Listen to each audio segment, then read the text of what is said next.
네, 안녕하세요. 생리심리학 13번째 시간입니다. 저희 지난 시간에 늘 시작할 때 저희 지난 시간에 같은 레파토리예요. 장에 대해서 좀 얘기를 하다가 도파민 얘기를 했었는데 혹시 여러분 질문 생기지 않으셨어요? 그래서 제가 이게 조금 피상적으로 그렇게 읽어본 것 가지고 제 나름대로 이렇게 좀 연결해서 얘기를 하려다 보니까 잘 모르면 입을 닫아야 되는데, 그때 그 내장기관에서 만들어지는 도파민이 신경계에 영향을 준다라는 얘기를 하면서 구체적으로 그것이 어떻게 영향을 주는지는 제가 본 자료에는 없었고 더 제가 살펴보지는 않았었어요. 그만큼 그 분야에 대해서 더 호기심이나 궁금증이 없었어. 근데 제가 지난 시간에 그 구체적인 그 기전이 뭐다, 제가 말씀드린 게 맞다 틀렸다 이걸 떠나서 제가 지난 시간에 말씀드린 것 중에 그 생성된 도파민이 혈액을 통해서 결국 뇌로 가서는 혈내장벽을 건너서는 신경계에 영향을 주거나 또는 또 다른 어떤 그런 직간접적인 방법으로 영향을 줄 것이다, 이런 얘기를 했는데, 바로 여기에서 여러분 질문 생기지 않았어요? 저거 이상한데 이렇게 생각한 바 없었어요? 자, 우리 도파민 시냅스를 예를 가지고 기량제, 효능제 얘기를 할 때 L도파는 도파민이 되는 도파라는 전구물질을 이렇게 보충해 줌으로써 최종적으로 도파민 시냅스에서의 신호 전달을 촉진하거나 흉내내는 기량제 역할을 한다. 그래서 L도파가 이러한 효과 때문에 그 파킨슨병 환자에게 치료약으로 쓰인다. 그렇다면은 파킨슨병 환자가 도파민이 부족해서 L도파를 먹는다고 하는데, 그러면 도파민 부족하니까 도파민을 먹으면 되지 왜 L도파를 먹느냐. 여러분 익히 배경 지식이나 교재를 또 읽어보시고 제가 질문 드린데 거기 혈내장벽을 건너지 못하니까 L도파를 먹는다 이렇게 말씀하신 분도 계시고, 제가 그때 처음 소개할 때는 이게 수송이 세포로 이렇게 전달되는 것이 원활하지 못하다 이렇게 얘기를 했고, 요 앞선 시간에는 이제 혈내장벽을 구체적으로 얘기를 했는데, 바로 혈내장벽을 건너서 뇌신경세포에게 전달되기에는 도파민이 너무 커서, 그죠? 그보다 작은 전구물질, 즉 도파민이 되기 이전 물질 형태를 전구물질이라는데, 전구물질인 L도파를 사용하면은 L도파가 혈내장벽을 건너서 그렇게 신경세포에게 흡수되어서 나중에 도파민을 만드는 그런 재료로 사용될 수 있다 이렇게 말씀드렸는데, 바로 지난 시간에 조금 전에 제가 다시금 그 지난 시간에 말씀드렸던 걸 얘기했듯이 그 만들어진 도파민이 혈내장벽을 건너서 뇌에 영향을 준다. 말이 안 되죠? 틀렸죠? 예. 왜? 도파민은 혈내장벽을 건너지 못하기 때문에 파킨슨병 환자가 L도파를 복용한다 해놓고는 제가 또 말씀드릴 때는 도파민이 혈내장벽을 걷는다 이렇게 얘기했으니까 엉터리 소리를 한 거예요. 제가 지난 시간에 마치고 나니까 또 제정신이 들어왔는지 엉뚱한 소리를 했다 이렇게 생각이 들었고서 오늘 기억했다가 말씀드리고, 여러분 질문하신 분도 궁금해하신 분도 틀렸는데 이상하다 이렇게 생각하신 분도 계시리라 생각을 했습니다. 잘 모르면 입을 닫았어야 되는데 괜히 그냥 아는 척 하려다가 그죠? 2등도 못했어요. 자, 또 그 장기 얘기를 하다가 보니까 또 생각나는 게 있는데 지금 이제 얘기해서는 안 되겠어. 진도도 있고 우리 남은 시간도 많지도 않고 해서 빨리 해야겠어. 저기 가소성까지는 했으면 하는데, 통상 학기에도 이렇게 이제 온라인으로 만나지 않는 학기에도 보통 이제 그 기본 배경 지식에 해당하는 부분이 이 교재상으로는 한 4장까지 돼요. 5장 이후로 5장 이후로 이 책이 14장까지 돼 있는데 뭐 5장 이후로 14장 같으면 거의 뭐 반 이상이죠. 반 이상 되는 부분, 이 부분은 이제 4장까지 말씀드린 그 기본적인 것을 가지고 구체적으로 하나하나 좀 더 깊이 살펴보는 부분이라 그렇게 저는 이제 이 챕터 내용을 보면 여겨집니다. 그래서 이번에도 뭐 한 이 시각에 해당하는 5장 앞까지는 해야 되겠는데 이거 남은 시간 동안 할 수 있을지 모르겠어. 제가 또 지금 이런 소리도 하는 것도 지금 시간이 넉넉하진 않은데, 그리고 뭐 여기 책이 14장까지 되어 있지만 실제 뭐 현장에서 우리 3시간씩 그렇게 만난다 하더라도 한 번에 14장 내용까지는 다 나가기는 참 힘들어요. 그래서 이거를 두 학기에 나눠서 그렇게 뭐 하면 좋은데, 뭐 한 학기에 끝내면 되지 뭘 두 학기까지 하냐. 한 학기에 끝낼 수도 있어. 뭐 더 저보다 이제 뭐 더 잘 하신다 능력이 있으신 분이 많으시니까 그렇게 하실 텐데, 뭐 저는 뭐 능력이 부족한 데다가 또 이렇게 뭐 나일식으로 암기식으로 이렇게 하는 거는 제 경우를 봐도 그렇고, 그래서 제 경우 가지고 일반화시키는 게 무리가 있겠지만 제 경우를 봐도 그렇고 그게 별로 뭐 이 과목을 전공으로 계속 하지 않는 이상 그러한 어떤 지식 정보 가지고는 뭐 다른 과목을 이렇게 공부할 때 이 배웠던 게 같이 이렇게 연결 접목되어서 더 그 내용을 충실하게 해주는 어떤 그러한 뭐랄까요, 내용이 학습 내용이 안 되어진다라고 여겨져서 제가 뭐 제 나름대로 그렇게 하다 보니까 뭐 그렇게 14장까지 되는 걸 한 학기에 그렇게 마칠 수가 없더라고요. 그래서 통상 뭐 뒤에 이 5장부터 해당하는 거는 이제 학기를 나눠서 그렇게 하긴 했는데, 어쨌든 저희 이번에는 또 그죠, 실제 만나서 하는 대면 강의에 거의 절반도 채 안 되는 시간을 지금 우리가 하고 있어요.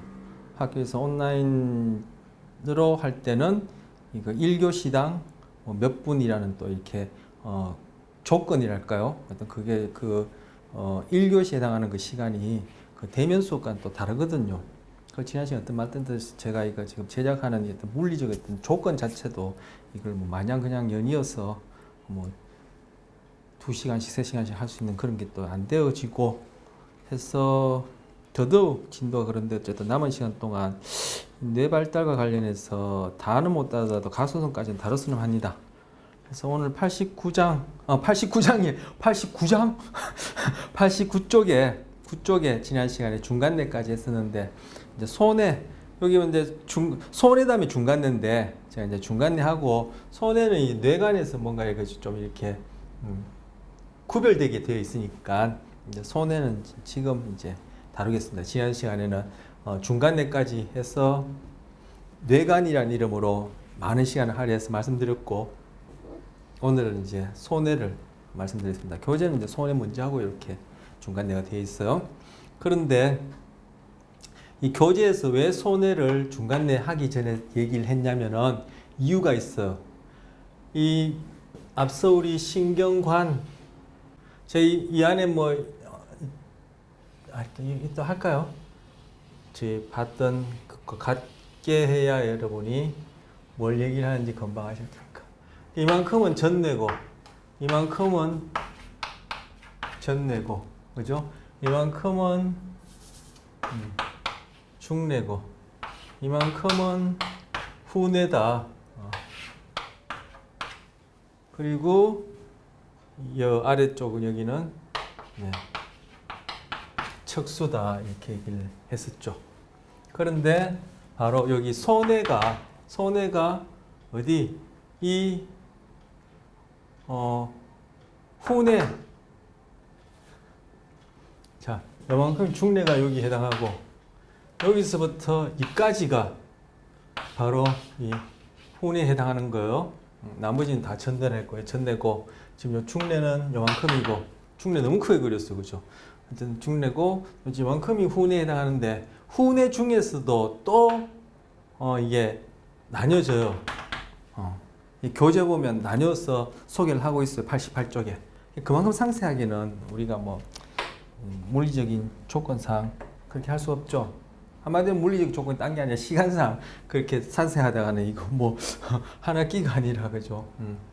두 학기가 아니라 뭐 몇 학기를 해야 될지 모르는 그런 입장인데, 자, 전, 중, 중용이고 후, 후내가 또 나눠지는데 바로 그 나눠질 때, 후내가 나눠질 때 이 순내, 연수하고 교소내가 이렇게 나눠져요. 예, 후내는 세부원화해서 또 두 개의 부분으로 크게 나눠지는데 바로 순내, 연수하고 나머지 뭐 이 교소내가 이렇게 같이 묶어서 이 두 개로 크게 나눠져요.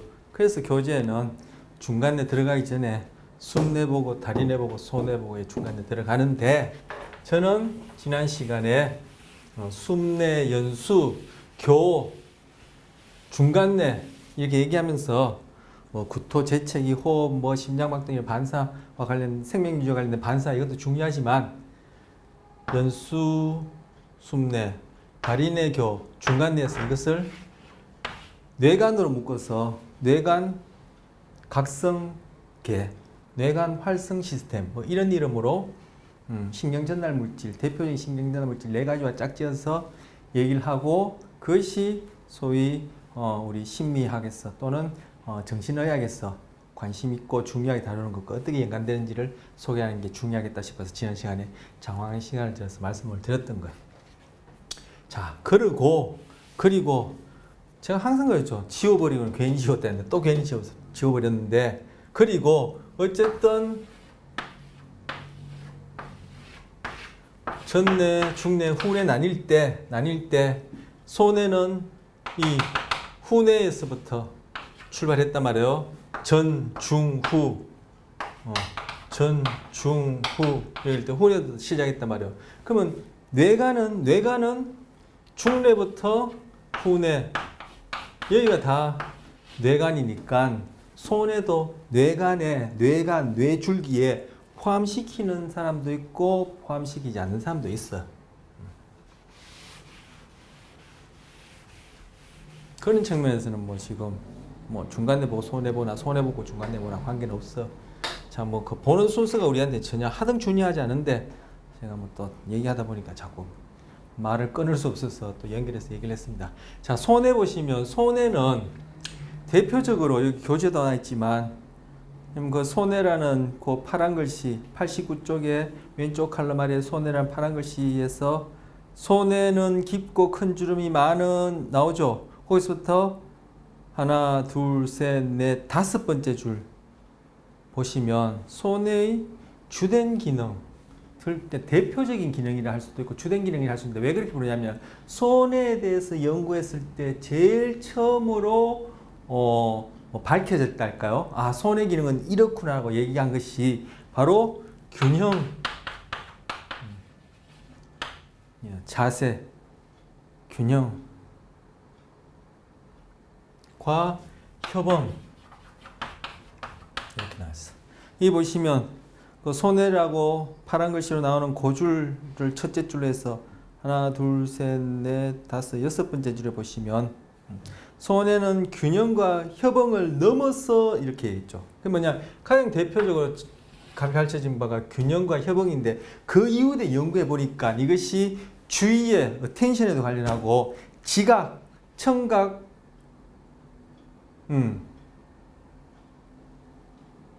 시각과 관련된 그러한 지각에도 관련하고 또 뭐 그 타이밍 조절, 어떤 운동과 감각과 운동 사이의 어떤 타이밍 조절에 관련하고 이런 식으로 자꾸 밝혀지고 있어요. 그리고 지난 시간에 고전 조건을 좀 얘기했는데 뭐 교감신경계 반응하고 고전 조건을 연결시켜서 불안, 스트레스 반응과 관련해서 좀 얘기를 했는데 그때 고전 조건의 대부분이라 얘기했는데 그 대부분을 제외한 일부 고전 조건화가 또 손해과 관련해서 일어난 고전 조건이 있거든요. 그래서 이 저기 보시면 그것이 뭐 학습에도 관여한다. 학습하고 기억은 뭐 함께 동시에 양면처럼 따라다니는 거니까 뭔 걸 배웠다라고 여겨지려면은 또는 뭘 배운다라고 하면은 기억이 형성이 같이 되어야지만이 가능한 것이고 뭘 기억한다는 것은 무엇을 배웠다라는 것 증거다.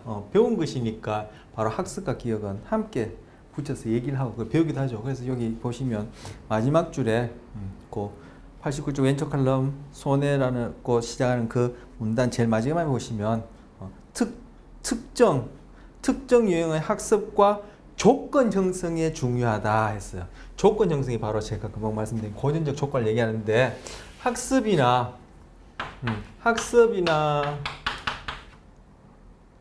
조건 형성이나 학습이나 조건 형성이나 조건 하나 같은 말이에요. 근데 여기서는 왜 그렇게 구별했는지 모르겠습니다만 아마 이때 학습은 이게 뭐 인지적 학습, 인지학습까지 고려해서 얘기를 하는지 모르겠어요. 손해와 관련된 인지학습을 뭐가 있는지 그건 제가 모르겠어요. 그리고 중간 문장에 보시면 뭐 타이밍, 시간 간격 맞추기, 타이밍 조절 이런 것도 얘기가 나와 있어. 그리고 자 균형 협은 좀 놔두고 그리고 손해는 운동의 기술을 조절한다 관련해요. 손해는 대표적으로 운동과 관련돼요. 그리고 조금 전에 뭐 시각 청구와 관련된 어떤 지각과 관련되기도 하고 어텐션 주의와도 관련된다 얘기를 하고 주의하니까 제가 지금 또 기억이 희미한데 확실하게 모르는 건 입을 닫아야 되는데 또 자꾸 얘기하고 싶은데 ADHD 같은 게 손의 기능이 또 뭐 다 그렇지 않은 경우하고 차이 난다는 얘기를 들은 제가 읽은 바가 있는데 기억이 희미하네요. 이제 기억이 희미한 건 이건 뭐가 문제죠? 손해하고는 관계없고 우리 앞으로 할 해마하고 관계가 있을 것 같은데 어쨌든 그 뭐 우스갯소리고 그래서 손해의 가장 전통적인 컨벤셔널한 그런 기능은 균형과 협응이다. 바로 이것이 이제 운동과 관련된 것인데 그 안에서도 이제 운동하면 손해 운동하면은 손해는 기술 조절한다. 기술을 조절한다. 그래서 운동을 정교화시키는 데 관여한다. 그리고 운동 이외에 여기 있어 뭡니까? 아까 제가 말씀드렸듯이 시각과 청각 관련된 주의나 어텐션이나 지각과도 관련되고 그다음에 여기 교재에 보면 타이밍 조절, 뭐 시간 간격, 타이밍 조절 이런 것들도 관련된다고 얘기를 하고 감각과 운동과 관련해서 그리고 뭐 학습, 조건 형성, 뭐 기억과 관련된다. 학습과 기억은 같이 따라다니니까 그냥 그렇게 제가 아까 적었다 지웠지만 교재에 그렇게 소개하고 있어요. 자, 뭐 매 시간 거의 파킨슨 얘기를 해요. 파킨슨 병의 신경학적 원인은 파킨슨 병의 근본적인 원인은 노화로 인한 신경성 퇴행이에요. 노화로 인해서 세포들이 돌아가시는 거예요. 어디에 세포가? 흑질에 있는 신경세포가 40세가 지나면 평균 1%씩 사멸한다. 그것이 유전적 요소가 있거나 환경적인 어떤 요소가 있냐면 그것이 더 빨라지거나 빨라질 수 있다. 빨라지거나가 아니라 빨라질 수 있다. 발병 시기가 빠르다 얘기를 했었는데 파킨슨 병의 직접적인 신경학적 원인은 흑질에 있는 세포들이 자꾸 망가져서 흑질에 있는 세포들이 어디? 바닥에 기저핵에 가서 도파민을 뭐 도파민 계속 나요. 도파민을 분비해야 되는데 이 도파민의 분비량이 줄어들어서 이 기저핵이 뭐 칸이 없어서 제가 여기 써야 될까요? 어디다 써야 될까? 기저핵이 운동 그리고 인지와 관련된 정상적인 기능을 못해서 나타나는 대표적인 퇴행성 신경 질환이다. 그렇게 말씀드렸었어요. 자, 그때 바로 이 운동하고 지금 손해와 관련된 이 운동을 지금 비교하려고 파킨슨 얘기를 한 거예요. 자, 파킨슨과 관련해서 처음 소개되었고, 지금은 파킨슨 얘기는 이제 그만하고 파킨슨과 파킨슨 병이 아닌 경우라도 지금 기저핵 자체의 기능이 뭐냐면은, 자, 지금 손해하는데 지난 시간에도 기저핵 얘기했지만 지금 순서대로 가지만 필요할 때만 왔다 갔다 합니다. 기저핵은 지금 전내에 해당하는 거예요. 손해는 어디예요? 후내에 해당하는 거예요. 중내를 건너뛰고 지금 후내에 해당하는 손해와 전내에 해당하는 기저핵을 지금 비교해 보는 거예요. 뭐? 운동과 관련해서. 기저핵이 운동과 인제 관련된데, 운동과 관련해서는 이제 파킨슨 병이 이렇게 질환으로서 가장 많이 소개되니까 파킨슨 병을 얘기한 것이고, 기저핵이 운동과 관련되고 손해가 지금 운동하고 관련돼요. 그런데 기저핵은 운동과 관련해서 운동의 힘을 조절한다, 뭐 이렇게 얘기를 하기도 하고, 운동의 선택과 관련된다, 이렇게 얘기를 하기도 해요.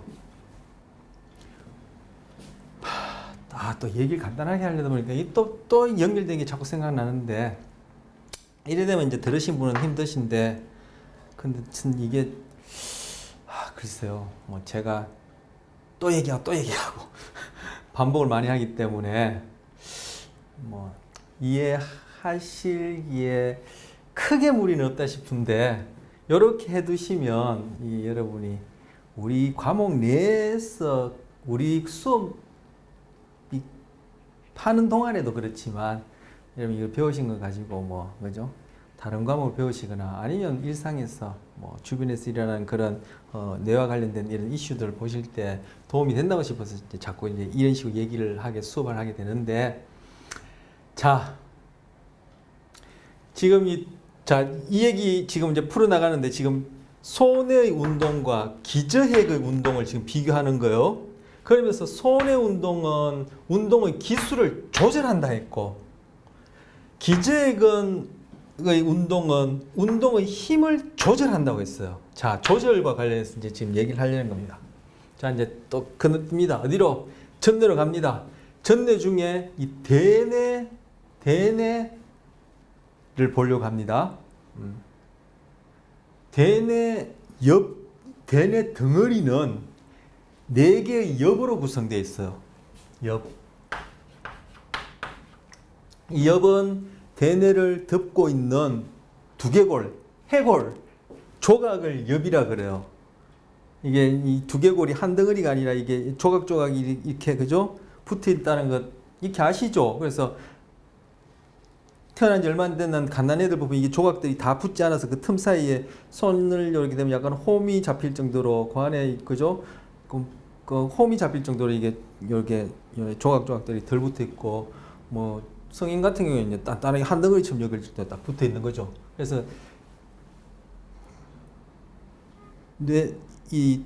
뇌를 둘러싸고 있는 두개골의 조각을 엽이라 하는데, 그 엽을 따서 그 엽 아래, 그 두개골 듣고 있는 그 조각 아래에 있는 부분을 일컫는 말에다가 엽을 붙이는 거예요. 그래서 이 그림 보면은 이쪽은 뭐요? 이마 쪽이죠. 그래서 이쪽은 전두엽, 전두엽. 그리고 이쪽은 여기가 전두엽. 그리고 여기는 뭐 머리에 두정엽, 정이 아마 정수지란 뜻일 거예요. 두정엽. 그리고 이 뒤통수는, 그죠? 후두엽. 그리고 이 측면은 측두엽, 이렇게 불러요. 그거 다 한자 말이죠. 그래서 요즘은 이거는 전두엽은 마루엽, 뒤통수엽, 관자엽.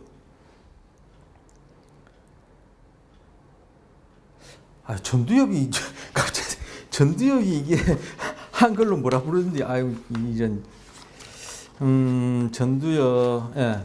이마엽.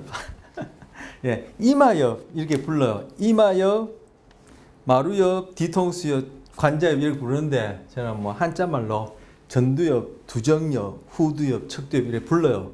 지금 이 그림은 그걸 반으로 딱 잘라놨 거니까 이게 이마 쪽 여기 뒤통수 반으로 잘라놓은 거니까 마찬가지로 여기서도 오른쪽 뇌 왼쪽 뇌 오른쪽 뇌에 어디 전두엽 부위 저 바깥쪽 측면에 지금 이 그림을 치자면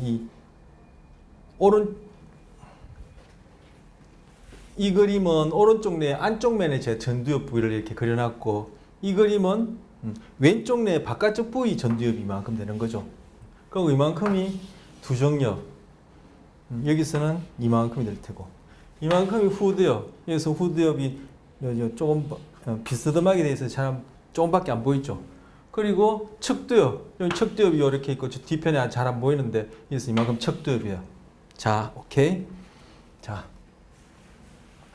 오케이 저 혼자 오케이입니까? 자 이 전두엽은 전두엽 중에서도 더 앞쪽은 전전두엽이라 하고 전전두엽이든 두정엽이든 후두엽이든 척두엽이든 그 껍데기 부분은 피질이란 말을 붙여요. 그래서 우리 보상경로의 마지막 종착지가 전전두 피질 이렇게 부르는 거죠. 그런데 이 전전두엽, 전전두 피질, 전두 또는 다 포함해서 전두엽, 전전두 피질의 기능은 바로 운동과 사고 이렇게 얘기할 수 있어요.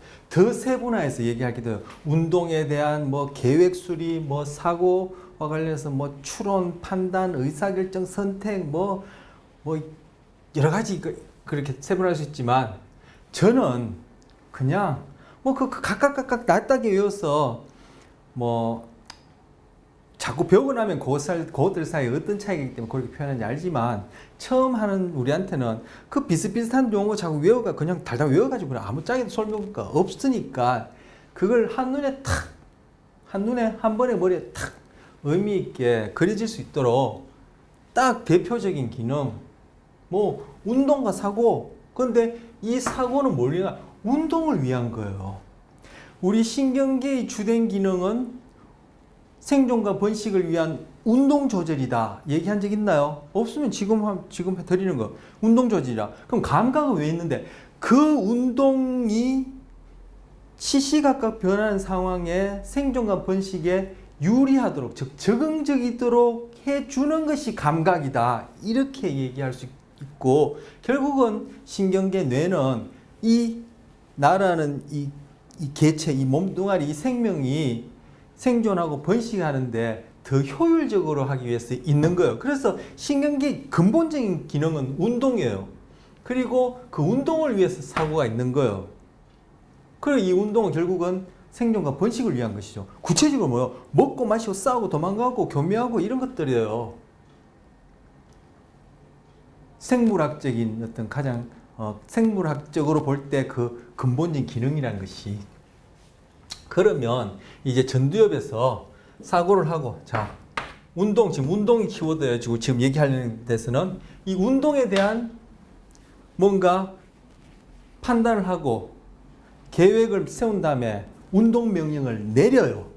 이 전두엽이 뭐 운동 움직인다는 뜻이 아니라 뭐 그런 뜻이 아니라는 건 아시겠죠? 뇌가 지가 뭐 그죠 뭐 달리든지 뛰든지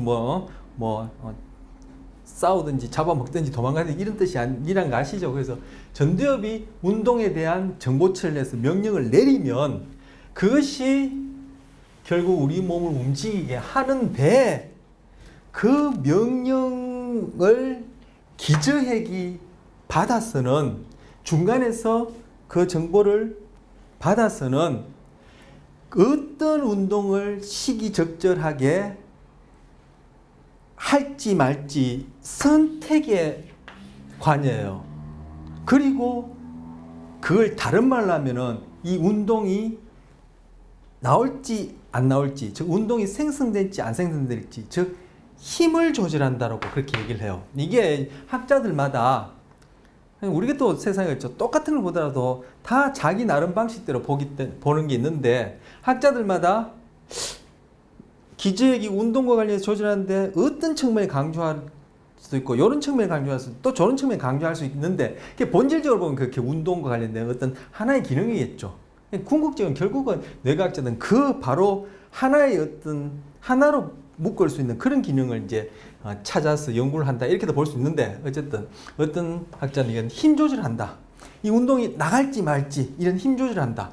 또 어떤 사람은 이 운동이 튀어나갈지 안 튀어나갈지 적절하게 그 운동이 실행될지 안 될지 선택이 조절한다. 이렇게 얘기해요. 자, 기저액은 운동 힘 조절, 선택이 조절한다. 그래서 이 선택과 관련해서는 또 이게 학습하고도 관련돼요. 아까 손해가 운동과 관련해서 학습, 운동이 아니라 손해가 학습과 관련된다고 했는데 바로 고전적 조건화 중에 일부 그런 조건 반사, 반응을 학습하는 데 관련되고 이때 기저에 의한 이 학습은 이거는 도구적 조건화와 관련돼. 여러분 학습 심리 아직 안 배우셔서 무슨 말인지도 모르실 텐데 개론에서 하여튼 용어를 들어보셨을 거예요. 도구적 조건의 학습에 관련돼요. 왜? 이것이 운동의 선택과 관련되기 때문에. 그리고 이 선택과 어떻게 보면은 뭐 중첩된다 할까요? 할 수 있는 운동의 힘 조절에 관여한다. 그렇게 얘기를 해요. 그래서 이 기저액이 제대로 작동하지 못하는 뭐 흑질로부터 분비되어지는 도파민의 감소를 해서 결핍을 해서 제대로 작동하지 못하는 파킨슨병 같은 경우에 바로 자발적인 운동이 잘 안 돼요. 바로 이 선택 때문에. 그리고 경직되어지고 이것이 그죠? 떨림이 나타나고 잘 걷지 못하고 하는 것이 바로 운동의 힘 조절이 안 되어서 그래요.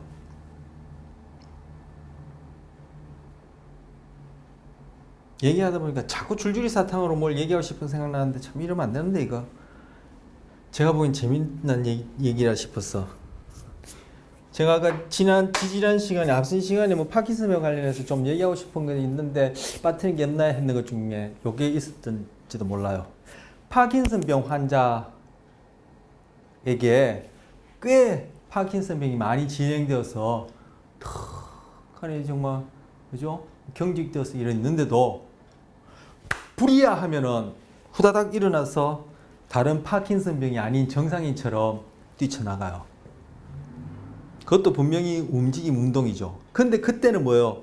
기저핵을 통한 어떤 힘 조절, 기저핵을 통한 어떤 선택을 하는, 즉 이 행동을 해야 될지 말아야 될지 소위 의도적으로 자발적으로 하는 운동과 관계없는 그러한 자동화된 어떻게 보면 흔히 일상적으로 우리가 얘기하는 반사 반응이 반사적으로 움직인다, 자동적으로 움직인다는 그런 류의 행동들은 파킨슨병 환자도 해요. 그래서 제가 소개했으리라 생각하는데 아내를 모자로 착각한 남자를 쓴 그 올리버 섹스가 쓴 그 책 중에 개인적인 자기의 그런 관찰 사례를 보면은 해변가에 파킨슨 환자가 이렇게 일광욕을 이렇게 하고 있어요. 뭐 전형적인 떨림도 있겠고 몸이 이렇게 경직이 되어서 움직임도 그죠 느리겠죠. 그런 것도 다 힘 조절하고 이제 관련돼서 이제 나타나는 증상일 테고. 그리고 뭔가 운동을 시작하려고 해도 움직임 시작하려고 해도 이게 잘 시작이 안 돼요. 이게 그죠? 시작이 잘 안 되는 게 운동 선택과 관련돼 있을 테고. 그런데 있는데 바다 해변가에서 어떤 소녀가 제가 기억하는 소녀였었어요. 그 러비스에서 자기가 직접 관찰한 사례라서는 글을 읽었는데 소녀가 물에 빠져서 살려주세요 하는 거예요. 그러면 그 미국이니까 help me 했겠죠. help me가 아니라 help me 했겠죠. 하니까 이 파킨슨 환자가 부다닥 일어나서 가서 더 건져 놓고는 다시 자리에 갔으나 이렇게 있더라는 거예요. 바로 그러한 움직임은 기저액을 통해서 일어나지 않아요. 그래서 우리가 움직임 운동이라는 것도 이것도 그죠? 그 안에 보면은 소위 우리가 자발적이다, 의도적이다 얘기하는 이런 류의 의식 관여에서 집중화된 정교한 운동이 있고 이것이 부단히 반복되어서 거의 자동화된 운동도 있고 아니면 더 생존과 직결되어지고 근본적인 반사 반응에 해당하는 그런 반응도 있고 교감신경계에서 장기들 이거 활성화된 이건 반사 반응이거든요. 그런 움직임 운동도 있어요. 그 운동에도 차원이 있는 거죠. 우리 의식에도 차원이 있고 각성에도 차원이 있는 것처럼 수준이 있는 것처럼 뭐 차원 수준 뭐 괜찮습니다. 차원 수준 있는 것처럼. 자, 지금 기저혈과 관련해서 파킨슨병 얘기하다가 뭐 그런 불이하면 정상이 좀 후다닥 뛰어나간다라는 이런 얘기를 하게 됐는데, 어쨌든 그러한 사례를, 파킨슨병의 사례를 보면 정상적으로 나타나는 운동도 있지만 정상적으로 안 나타나는 기저액의 기능과 관련해서 이상이 있는 그런 행동들을 보면은 바로 기저액이 갖고 있는 힘 조절과 운동 선택이 안 되어져서 일어나는 현상들이고, 그걸 통해서 기저액이 운동과 관련해서 어떤 기능을 하는구나라고 알 수 있는 것이죠. 그래서 기저액은 흔히 그 자발적인 운동을 개시하는데, 선택하는데, 자발적인 운동의 힘 조절에 관련되고, 학습과 관련해서는 운동 학습 중에는 도구적 조건화하고 관련돼요. 즉 기술, 습관, 그런 행동들을 배우고 기억하는데, 학습과 기억 같이 따라다니죠. 그런데 관여되기도 해요. 그리고 물론 이제 뭐 인지와도 관련되고, 또 이것도 주의하고도 관련된다 그래요. 아까 손에도 주의하고 관련된다 그랬죠. 손에 또 뭐 타이밍 조절과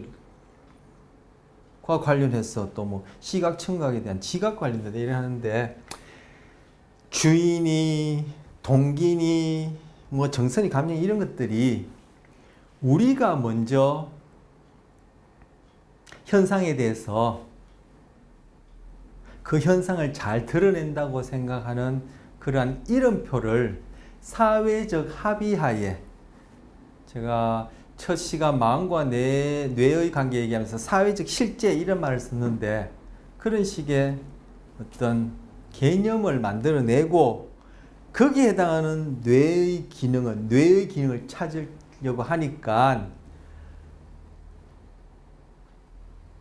다른 부위에 대해서도 그렇게 중복된 주인이 뭐 인진이 이런 용어들이 중복해서 자꾸 이렇게 연류 관여되는데, 그렇게 하지 말고 먼저 뇌가 생물학적 수준에서 어떻게 기능하는지를 각 부위마다 밝혀낸 다음에 그것이 우리가 소위 심리적 현상으로서 또는 사회적 실제로서 같이 나누고 소통하는 그 개념과 어떻게 관계되는지 이런 식으로 찾는다면은 오히려 개념 정리도 되어지고 지금처럼 그렇게 중복되거나 불필요한 개념들이 정리될 것이다.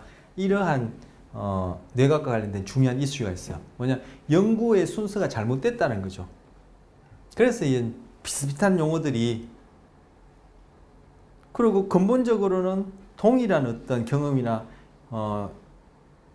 행동인데도 그걸 또 비슷비슷한 용어들을 막 나누는 것이 바로 우리가 붙여놓은 이름표 때문에 그런 거예요. 특히 정서 같은 경우에는 지난 시간에 불안이 정서 중에서 가장 대표적으로 중요한 정서다 얘기를 했는데, 근데 정서 같은 경우에는 바로 그런 어떤 개념의 혼란이 특히 더 심한 걸로 저는 개인적으로 그렇게 알아요. 뭐 제 개인적으로 하니까 뭐 정확성은 어떤지 모르겠습니다. 제 표현, 말한 그 내용이나 제 생각이. 자, 이 뭐 왜 얘기했냐면 주의 얘기하다가 아까 손에도 주의하고 관련된다고 했는데, 이 기저액도 또 주의하고도 관련되고, 기저액이 또 동기하고도 관련된다 그래요. 그러면 도대체 동기주의가 뭐냐? 이게 굉장히 혼란스럽죠. 그런데 여러분, 개론은 정말 개론이니까 맛배기로 대충 배우니까 너네 그 각각 과목에 가서 배울 때 제대로 배우는데, 각각 과목에 가서 제대로 배울 때 되면은 뭐라 하는지 아세요? 개론에서 배웠으니까 이건 넘어가고 이래요. 그러면 또 이제 학부 같은 경우에는 또 거기다 플러스 알파기를 너네 대학원 가서 자세히 배워라요. 대학원 가면 뭐라고 그러는지 알아요? 너네 학부에서 배웠으니까 넘어가고 그래요. 요즘은 안 그랬죠. 저희 때는 그랬어요. 아니요. 저만 그랬나? 어쨌든 공부하기 싫은 저만 그렇게 공부를 했나? 교수님은 그렇게 얘기 안 했는데, 근데 제가 지금 왜 이런 또 시작되었냐면 시작하냐면은 그걸 제대로 그렇게 하지 않고 그냥 나열식으로 그게 무슨 의미인지, 그죠? 내 나름대로 그 어떤 지식 체계 안에 큰 틀, 그 뭐 일본말로 와꾸가 이렇게 프레임이라 얘기하는데 왁구 이런 말 쓰면 안 되는데 큰 왁구 틀이 그리지 않고 그렇게 낱낱이 콩가루처럼 배웠으나 아무 짝에도 쓸모없다는 얘기예요. 이 신경계 전체에는 기본적인 원리들이 몇 가지 있어요. 그게 뭔지 나름대로 이해하고 뭐 단박에 그 훌륭한 전문가들만큼 그런 시간 가질 수 없어요. 그럼 부단한 세월 가지면서 누군가 말로는 표현하지 못하는 뭔가 자기만의 어떤 그런 내적 표상, 뭐 하나의 어떤 그런 체계가 잡히는 것이기 때문에 틀커덕 가르쳐 준다 해서 또 가르쳐 주더라도 처음 시작한 우리 같은 게 그게 무슨 의미인지 잘 안다고 하지만 그렇더라도 이런 것이 무슨 의미인지 신경의 기본 원리가 무엇인지 나름대로 그림을 그리려는 작업을 자꾸 하다 보면은 이 신경계 또는 뇌와 관련된 이 내용뿐만 아니라 그런 그림 그 안에 세세한 어떤 용어는 이런 건 여러분 아마 이거 시험 보고 나면 다 잊어버리실 거예요. 전공을 하지 않는 이상. 하지만 큰 원리 그림은 무엇이다라고 나름 탁 이해하시면 즉 나름대로 그림을 그리시면 다른 과목 가서 배울 때 그게 바로 토대가 되어지고 그죠? 배경지식이 되어져서 그렇지 않은 사람이 똑같은 걸 보고 둘 다 똑같이 나는 이해했다지만 그거는 서로 비교할 수도 없고 그 말로 표현할 수 없는 큰 차이가 나타나요. 지금 그런 식의 수업이 개론이든 이것든 중요한데 개론은 개같이 하고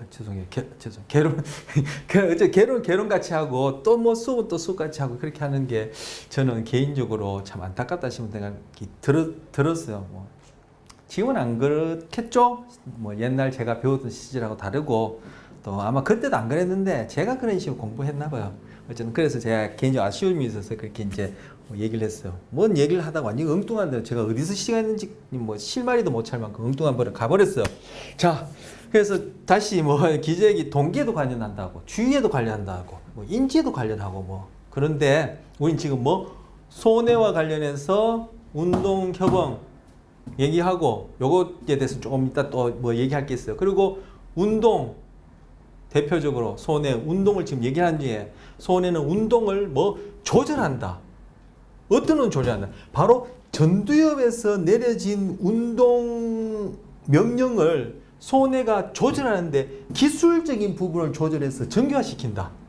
그러면 기재액도 운동에 관해서 조절한다. 뭘 조절하는데 전두엽에서 내려진 운동 명령을 얘가 받아서는 운동 중에 뭐 힘을 조절한다. 얼만큼 그 운동을 세게 할지 약하게 할지 아니면 그 운동을 할지 말지 이러한 선택을 조절한다. 지금 그걸 얘기를 하는 거예요. 그리고 그 이외에 뭐 아까 그런 중첩되어진 그런 기능들이 또 뭐 여기저기 보면 책들마다 뭐 다양하게 이렇게 소개되고 있어요. 자, 그래서 우리 지금 운동과 관련해서 지금 운동과 관련해서. 자, 아까 이 운동. 자. 하나만 더 얘기하면 이제 요거 얘기하고 다음으로 넘어가야 되는데 이래가지고 이거 뭐 가수성까지 할지 모르겠어요. 자, 손해는 지금 요만큼은 지금 이 손해와 관련된 얘기예요. 손해, 작은 뇌, 말뇌가 아니고 손해, 손해, 작은 뇌 관련된 얘기고 지금 요거는 지금 이제 기저액과 관련된 얘기를 지금까지 했어요. 자, 그런데 손해는 뇌 전뇌, 중뇌, 후뇌. 지금 척수는 이제 제외하고 뇌만 보는 거예요. 전뇌, 중뇌, 후뇌 중에 어디에 해당해요? 후뇌에 해당하죠. 기저액은 어디에 해당해요? 전뇌, 중뇌, 후뇌 중에 전뇌에 해당하죠. 자, 뇌가 신경계가 척수부터 시작해서 만들어질 때 상대적으로 단순한 부분부터 하지만 생존의 가장 직접적인 부분부터 만들어지기 시작해요. 그래서 뇌 안에서도 가장 단순하다 할까? 한편으로는 생명의 가장 직접적인 부위인 기능을 하는 부분이 연수고 그래서 교재에서 호흡, 재채기, 뭐 심장박동, 구토, 하품 이런 거 관련된 생명 유지에 관련된 무슨 운동? 힘 조절하는 운동? 아니, 기술 조절하는 운동? 아니, 바로 반사 운동을 관여하는 거예요. 이 부분 망가지면은 당연히 돌아갔어요. 이 부분이 뚝 떨어져 나가도 살아요. 여러분 피니아스 게이지 사례 들어본 분 계세요? 우리 교재에 거의 13장 거의 막바지 가면 이제 이 전전두엽과 관련된 얘기를 하는데 이 전두엽이 그냥 망가져도 살아요. 한데 이 부분이 망가지면은 당장에 돌아가셔요. 그런데 바로 이런 부분들이 먼저 만들어지고 점점 뭐 척수에서 그다음에 후뇌, 중뇌, 전뇌를 해서 결국 전뇌 안에서도 뭐 바로 이마에 있는 전전두 피질이 제일 나중까지 만들어지고 발달해요. 그래서 전전두 중에서도 전전두 피질은 평균 40세까지 발달해요. 건년까지만 하더라도 평균 20세라고 했는데 최근 연구를 보니까 40세까지도 발달한대요. 지금도 아마 이 강의 들으신 분 중에는 전전두 피질이 아직까지 완전히 발달 안 하신 분들이 계실 거고 어떻게 보면 또 더 많으실 수도 있겠어요. 어쨌든 그렇다는 거. 그리고 진화적으로 볼 때라도 그래서 이게 진화론을 또 알아야 그죠? 이 신경계뿐만 아니라 뭐 인간에 대한 이해.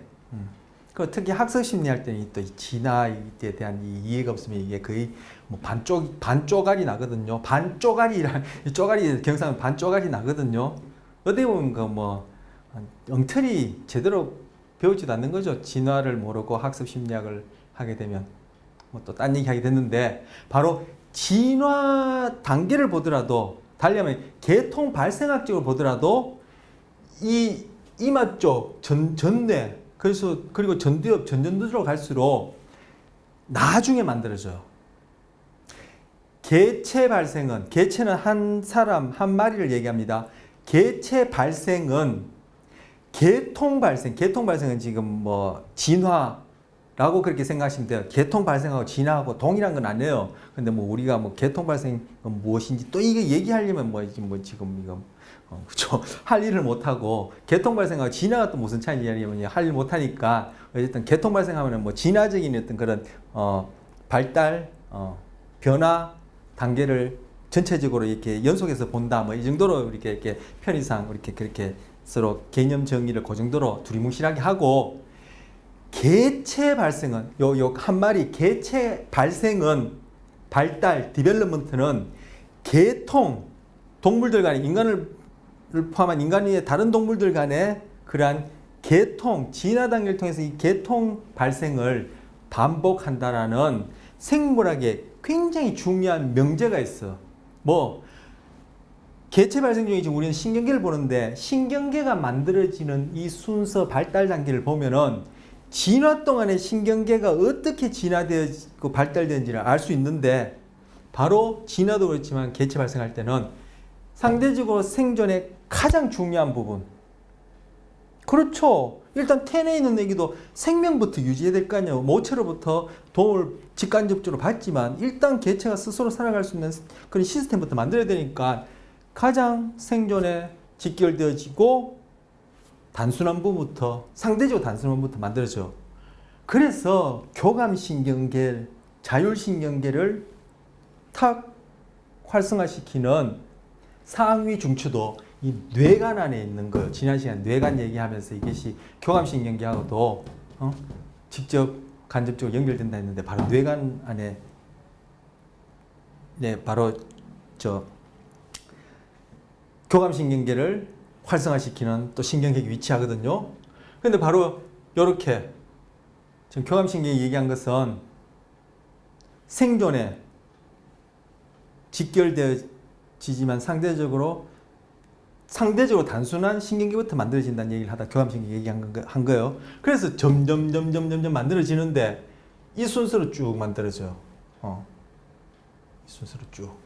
우리는 뇌와 척수가 90도로 이렇게 꺾여 있지만 네 발 달린 동물들은 이렇게 돼가지고 뇌와 척수가 일직선으로 이렇게 돼 있거든요.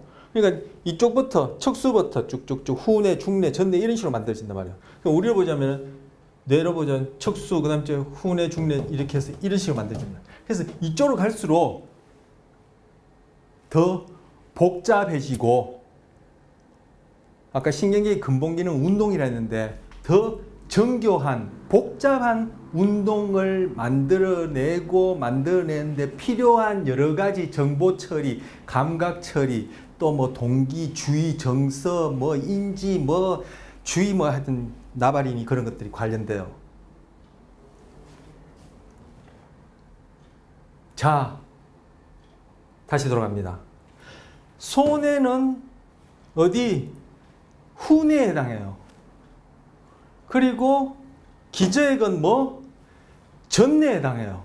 자, 그러면 여기서 제가 뭘 얘기하려고 이렇게 정확하게 했죠? 이 뭐 개체 발생이었더니 개통 발생이었더니 위로 갈수록 점점 복잡하고 정교한 운동을 만들어낼 수 있게 되고 나중에 만들어지고 밑으로 내려올수록 그죠 생존과 관련된 가장 기본적인 어떤 그런 반사 반응을 하는 단순한 부분이 먼저 만들어진다는 얘기 왜 했죠? 바로 손해는 어디? 훈에 해당하고 기저액은 전내에 해당한다. 이걸 볼 때 어떤 생각이 딱 들어요? 제가 뭘 얘기하려는 것 같아요? 아, 요 만나서 딱 얘기해서 여러분 대답 탁 하면 완전 쾌감이 빡 오는데 정답 이야기하시면 바로 둘 다 운동에 관여하지만 그 운동의 수준이나 복잡성이나 정조성이 다르다는 얘기예요. 왜? 손해는 훈에 해당하고 기저액은 전내에 해당하니까. 그래서 바로 이 운동에 있어서도 손해의 운동 기술 조절은 자동적이고 반사적인 그러한 운동에 관련되고 우리 몸뚱아리로 보자면 이 중심축에 해당하는 근육들을 조절하는 데 관련돼요. 우리 중심축에 있는 근육들. 자, 제 손 같은 경우는 이렇게 따로 놓을 수 있죠. 뭐 잘 연습 많이 하면 이건 돌리면서 이거는 뭐 이렇게 할 수 있죠. 이렇게 할 수 있지만 우리 중심축의 근육을 하는 게 뭐예요? 다 같이 싱크로나이즈해서 굽히거나 이렇게 하는 거지. 중심축에 있는 근육이 한쪽은 이리 가면서 한쪽은 뭐 밑으로 가고 이렇게 안 되죠. 바로 이 중심축에 있는 이 근육들을 이 움직임을 조절하기 때문에 손해는 바로 균형에 관해요. 균형에. 그리고 자동화된 반사적인 그러한 운동 기술에 관여하고 기저핵은 뭐 우리 몸 중에서도 이 말단 부위, 이 중심축에서 벗어난 말단 부위 뭐예요? 결국은 이것하고 다리하고 말단 부위죠. 이런 부위의 운동에 관여하고 그리고 기저핵은 뭐 아까도 말씀드렸듯이 소위 우리가 자발적으로 의도적으로 하는 운동과 관련되기 때문에 바로 여기서 운동의 선택과 관련해서 어떤 기능을 한다 이렇게 얘기를 하는 거예요. 그래서 지금 여기서 이거 얘기하려고 이렇게 배경 설명을 많이 하게 됐는데 손해는 훈에 해당한다. 기저액은 전내에 해당한다. 둘 다 운동이다. 그런데 이것이 뭐 발달상, 진화상 어느 수준에 있느냐, 훈에 있느냐, 전내에 있느냐 그 차이만으로도 이 둘 사이 운동이 근본적으로 어떤 성질이라는 것을 탁 통찰이 온다는 얘기예요. 이런 식으로 이 전체적인 배경을 모르고 그냥 각각 외워놓으면은 나중에 손해가 힘 조절인지 뭐 기저액이 균형인지 개판 나요. 헷갈리고.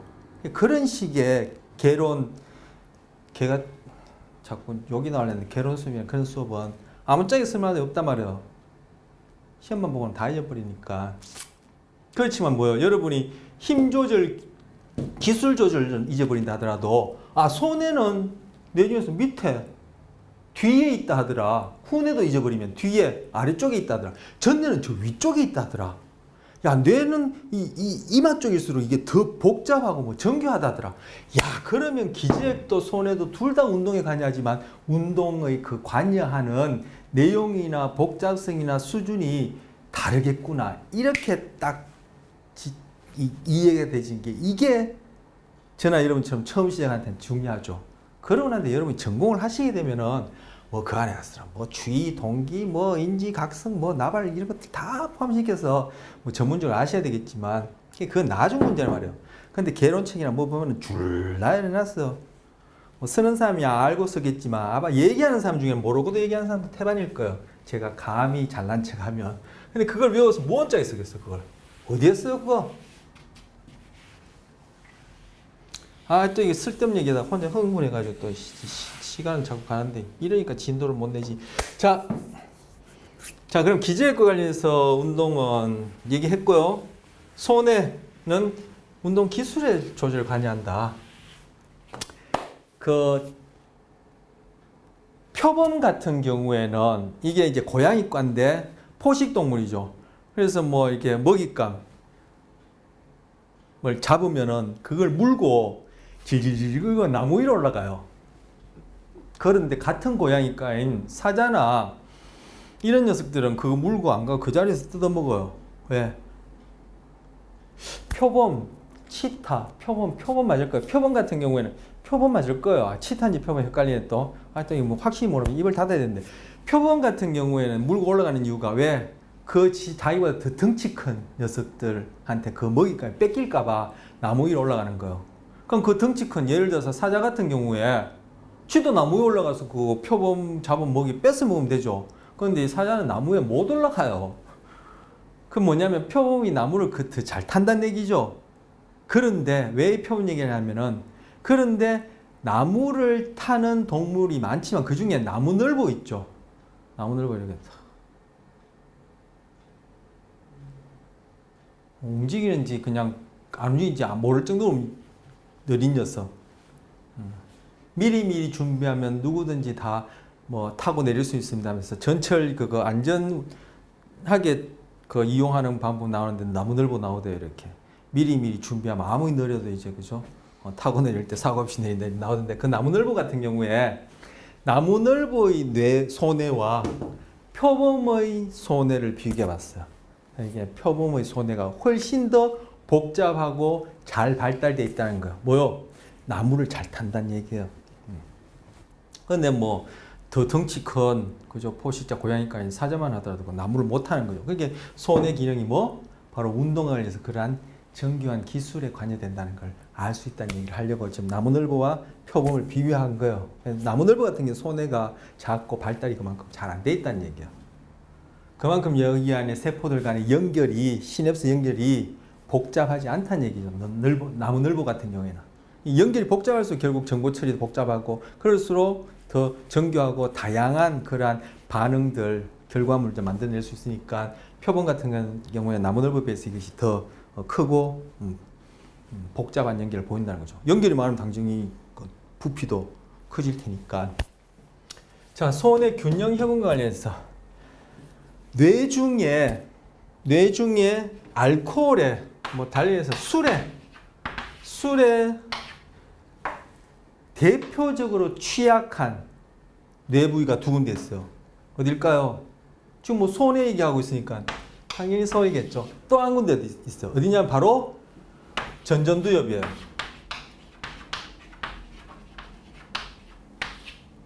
뭐라고 쓰는지 모르겠죠? 다시 또 쓰려니까 처음부터 잘 써야 되는데 전전두엽이에요. 전전두엽 아까 전두엽 얘기하면서 전전두엽은 다 뭉뚱그려서 얘기를 할 때 제가 사고와 운동이라 얘기했는데 바로 전전두엽은 사고 운동 관련해서 더 복잡하달까요? 달리 얘기하면은 사회인지라고 얘기해요. 사회인지 뭐요? 나 개체 둘 이상이 모여서 사는 복잡한 어떤 하나의 조직 안에서 내가 적응적으로 잘 생각하고 판단하고 행동하는데 관여하는 인지, 바로 그것이 전전두엽이 하는 일이에요. 그래서 의사결정 판단과 관련해서 소위 도덕, 윤리 뭐 이런 것들과 관련된 부위다고 이렇게 보여지는 부분이에요. 근데 이 부분이 그리고 손의 이 부분이 뭐 알코올 술에 취약해요. 어떻게 취약하냐? 지난 시간에 가바, GABA 가바는 대표적인 억제성 신경 전달 물질이라 그랬어요. 가바가 분비되면은 그 다음 세포에서는 활동 전이가 일어날 가능성이 줄어들어요. 대표적인 억제성 신경 전달 물질이기 때문에 그 다음 세포가 흥분, 활성화되어지는 것을 즉 활동 전이가 일어날 확률을 감소시켜요. 그런데 이 술, 즉 알코올은 술이라 하지 말고 알코올이라 합시다. 술에는 또 종류가 많으니까요. 아, 오늘 또 술 얘기하니까 또 수업 마치고 또 생각이 나려고 하는데 이런 쓸데없는 소리 하지 말고. 자, 알코올은 바로 가바라는 신경 전달 물질이 작용하는 리셉터, 수용체에 알코올이 작용해서 가바라는 신경 전달 물질이 수용체에 작용하는 효과를 더욱더 증폭시켜, 뻥 튀겨놔요. 즉 증폭시켜요. 그러면은 뭐요? 알코올은 가바에 의해서, 이게 대표적인 억제성 신경전달 물질인데 바로 가바에 의해서 일어나는 억제성 효과, 억제 효과. 즉 그 다음 세포에서 활동 전이, 그 다음 세포가 흥분한다, 활성화된다 이렇게 얘기하는 것이 결국 활동 전이가 일어나는 걸 얘기하는데, 그 흥분, 활성, 활동 전이가 일어날 수 있는 확률을 더욱더 떨어뜨려요. 그 다음 세포 더욱더 억제시킨다는 얘기예요. 뇌가 정상적으로 작동하려면 가바도 작동하고 대표적인 흥분성 전달물질인 글루타민도 작동해서 밀고 당기고 플러스 마이너스해서 조화롭게 쿵짝쿵짝 해야지만이 소위 정상적으로 감각하고 지각하고 경험하고 판단하고 해서, 그죠? 반응하고 운동할 텐데 뭐요? 지금 알코올 때문에 이 가바의 효과가 더 커져서 뇌가 전반적으로 글루탐산을 통한 흥분성 효과를 넘었을 만큼, 매스킹 넘었을 만큼, 그죠? 억제가 많이 된다는 얘기요. 그러면은 바로 뇌가 제 기능을 못 하는 거죠. 그런데 바로 그렇게 알코올에 의해서 제 기능을 못 하는데 가장 취약한 부위 중에 하나가 소뇌와 전전두엽이요. 자, 전전두엽 아까 무슨 역할을 한다 했죠? 사회 인지적인 그런 기능에 중요하댔어. 그래서 술 마시면 뭐 개가 돼가지고, 오늘 개 얘기 많이 하네요. 개론할 때 개 얘기하고. 전전두엽은 술 마시면은, 많이 마시면은 개가 되어가지고 사회 인지적, 즉 사회적 관계 내에서 인지적 판단이 떨어져서 그러한 행동을 보이는 거예요. 어떤 행동? 얘기 안 해도 아시겠죠? 그 다음 이제 소뇌입니다. 소뇌가 알코올에 쉽게 영향을 받아서, 아까 가바와 관련해서 다 얘기했어요. 다시 얘기 안 해도 알코올에 영향을 받아서 취약하다면 무슨 얘기인지 아시겠죠? 해서 소뇌가 알코올에 의해서 취약한데, 얘가 또 꼬이네 한데, 바로 그래서 소뇌는 아까 뭐랬죠? 몸 이 중심축에 해당하는 이 근육들을, 그죠? 조절한다고 했는데, 그래서 이 알코올에 소뇌가 영향을 받고 나면은, 많이 드시고 나면 술 마시면 이 비틀비틀하는 거, 이렇게 뭐 균형, 운동 협응이 안 돼서 균형이 안 잡혀가지고 비틀비틀하는 거, 이렇게. 제 흉내 잘 내나요?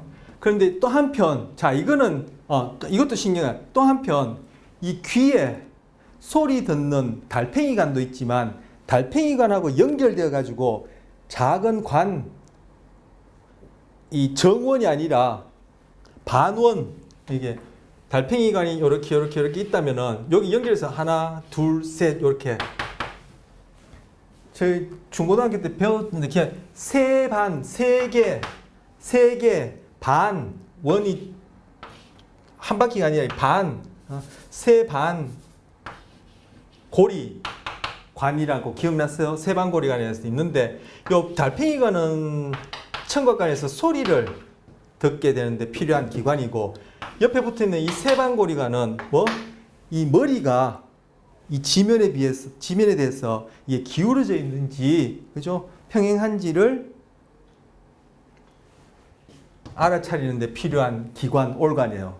그런데 알코올을 드시면 이 알코올이 이 세방고리관의 이 기능을 떨어뜨려요. 이 세방고리관 안에도, 달팽이관 안에도 그렇지만, 달팽이관 안에도 그렇고 세방고리관 안에도 그렇고, 이게 액체가 차오져 있거든요. 자, 이 달팽이관은 소리와 관련되니까 이건 청각기관이고, 이거는 뭐 이 머리가 지면에 대해서 어느 만큼 기울어져 있는지, 평행인지 기울어져 있는지 이걸 감각하는 데 관련되기 때문에 이거는 전정기관이라 그래요. 전정기관. 들어보셨을 분도 계실 거예요. 근데 이 둘 다 그 안에 액체가 채워져 있어서 이 액체가 어느 쪽으로 쏠리냐에 따라 우리 건축할 때 보면 평형계 있죠. 그 평형계 놓으면 그 안에 액체가 이렇게 물방울이 어느 쪽으로 기우냐에 따라 야, 이 소평이다 아니다 해서 이렇게 담을 세우거나 벽돌을 쌓거나 하는 그런 게 있는데 딱 그것처럼 그렇게 이 안에 액체가 채워져 있어서 자, 지금은 이제 달팽이관 얘기하는 거 아닙니다. 이 전정기관 얘기하는 거예요. 세방고리관이라는 전정기관. 여기 액체가 채워져 있어서 이렇게 기울이면 액체가 이쪽으로 싹 쏠리고 이렇게 하면 이렇게 쏠리면서 그 액체가 쏠리는 걸 뭐 신경세포가 반응해가지고 전기신호를 일으켜서 우리가 이렇게 기울어졌다, 누웠다, 일어났다, 숙인다 아는 거예요. 그런데 알코올을 드시면 이 전정기관 안에 있는 이 액체를 묽게 만들어 보여요. 이것이 약간 끈적끈적 점성이 있는데 이걸 묽게 만들어 버리면 조금만 하면 액체가 출렁, 조금만 출렁 이렇게 되거든요. 자, 알코올 드셨다. 소뇌가 몸의 균형을 유지하는데 알코올이 취약해서 소뇌가 기능을 못한다. 그래서 이 중심 근육이 이게 잘 조절이 안 된다. 그러면은 이렇게 비틀하면은 귀에 있는 이 전정기관에 이 액체가 또 알코올 때문에 묽어져서 출렁해요. 출렁하면은 이 기울어졌다는 것을 그래도 그나마 이 기울어진 상태를 되돌리도록 복구시키는 데 관여된 게 이 소뇌거든요. 그래서 소뇌가 복구시키면 이게 또 이 중심 근육이 이게 잘 컨트롤이 안 되니까 또 이쪽으로 히뜩 저희 어머님이 잘 쓰는 말인데 휙 돌아가면은 그죠? 이 또 이 안에 있는 이 액체가 이쪽으로 또 출렁하는 거예요. 그 털 이렇게 되는 거예요. 그래서 바로 소뇌가 균형에 관련된다는 것을 알코올 술 많이 드신 만취하신 분을 통해서 보면 알아요. 그럼 그분들도 가다가 뭐 전봇대가 달려온다든지 뭐 아스팔트가 일어난다든지 바로 그런 소리 하는 거예요. 뭐 자기는 이 전정기관에서 보내주는 그러한 신호에 따라 소뇌가 그대로 자극에 대해서 소뇌가 그대로 고지곳대로 반응했는데 그 결과는 전봇대가 달려오는 것처럼 아스팔트가 일어나는 것처럼 느껴졌지만 객관적으로 사람이 보기에는 그 사람이 비틀비틀하다가 넘어지고 자빠지고 부딪히고 하는 거예요. 아, 시간은 다 됐고 이것도 시그니피컨스가 있어. 자, 이 경우는 알코올에서 취한 경우지만 우리 정상이라고 제가 정상인에 포함시킬 수 있을까요? 어쨌든 정상인이라고 생각하는 경우에도 다 우리는 또 우리래. 하여튼 좋습니다. 우리는 바깥에 있는 대상이나 뇌 입장에서는 나의 몸도 내부 장기 상태도 하나의 대상이에요.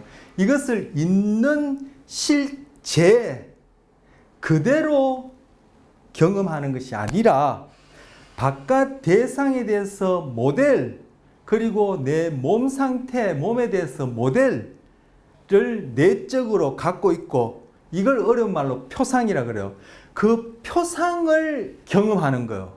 그런데 이 표상이 만들어지는 것은 결국 그 안에 있는 세포들의 시냅스 연결이 어떠냐, 많으냐 적으냐, 많더라도 적더라도 이것이 똑같은 연결 방식을 갖고 있나, 즉 연결된 패턴이 다 달라요. 어떻게?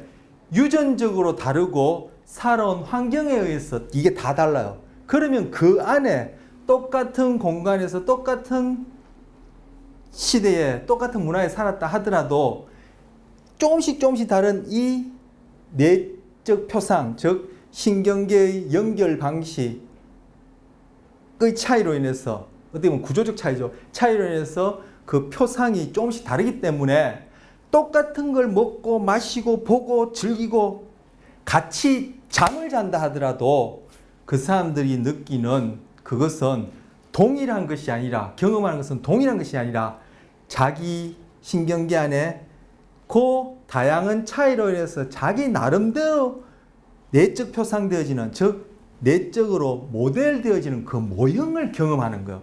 그래서 우리의 경험이 다 시시각각이에요. 나 너 사랑해, 너도 나 사랑해. 그 사랑이 다 지 각각이 생각하는 사랑이지. 그래 네가 사랑하는 그 사랑 내가 하는 거야. 그래 네만 하는 거 내가 10분 알아들어. 개뿔 같은 소리예요. 우리는 알아들을 수 있는 존재가 아니에요.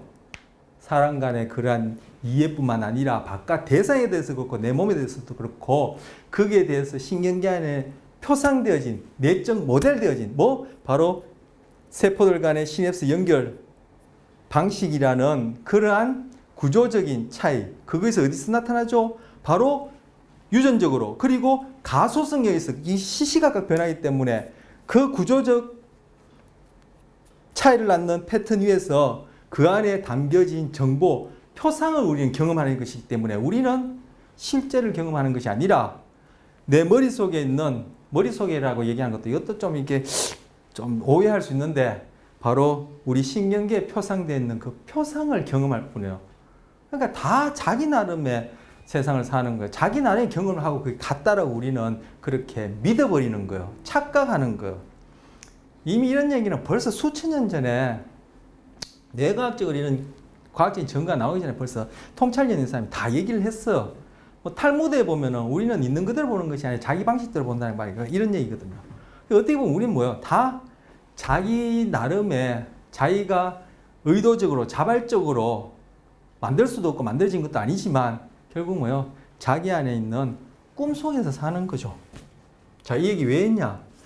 알코올에서 만취한 사람이 그렇게 걸어 다니고 할 때는 자기는 전정기관에서 보내는 그 신호에 따라 뇌가 곧이곧대로 반응해서 몸을 움직였지만 다른 사람 보기엔 그것이 비틀거리고 본인은 아스팔트 와서 받았고 전봇대가 부딪혔다면 다른 사람 보기에는 자빠진 거예요. 그래서 음주운전자들한테 내려서 아니 많이 취하셨군요. 아니면 흔히 만나서 술 먹다 야 많이 취했다 뭐래. 많이 취한 사람 뭐래. 나는 안 취했다 그러죠. 그 사람들한테 똑바로 걸어보라고 하면 요즘은 다 이게 기계로 불지만 걸어보라 하면은 비틀비틀 이러는데 아유 잘 못 걸으시군요 하는데 본인은 뭐예요? 똑바로 걷는다는 생각이에요. 왜? 전정기관에서 소뇌가 그대로 반응한 대로 자기는 그 표상대로 운동하고 경험하니까 자기는 똑바로 걷는다는 거죠. 이 얘기 왜 하죠? 정상인의 경우 술이 취하지 않거나 소위 정상적인 경우의 사람은 어때요? 뭐요? 자기도 결국 이 술 취한 사람이 전정기관에서 보내주는 그 신호에 따라 소뇌와의 주고받는 그런 관계 속에서 나타나는 반응처럼 그 안에 표상되어진 대로 행동하지만 다른 사람이 보기에는 그것이 비정상인처럼 우리 정상인이라는 사람들도 자기 나름의 표상에 의해서 경험하고 행동하는데 그것이 다른 제3자가 보기에는 술 취한 사람이 보여주는 그런 행동이나 경험과 다를 바 없이 보여줄 수 있다는 거야. 자, 여기에서 정신질환자와 정상인 간의 본질적인 차이를 생각해 보실 수 있겠어요?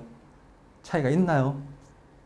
다음 기회 되면 그걸 말씀드릴지 모르겠지만 제가 또 읽어볼지 모르겠지만 에크하르트 톨레가 쓴 삶으로 다시 떠오르기 위한 책이 있어. 이미 아시는 분도 계실 거예요.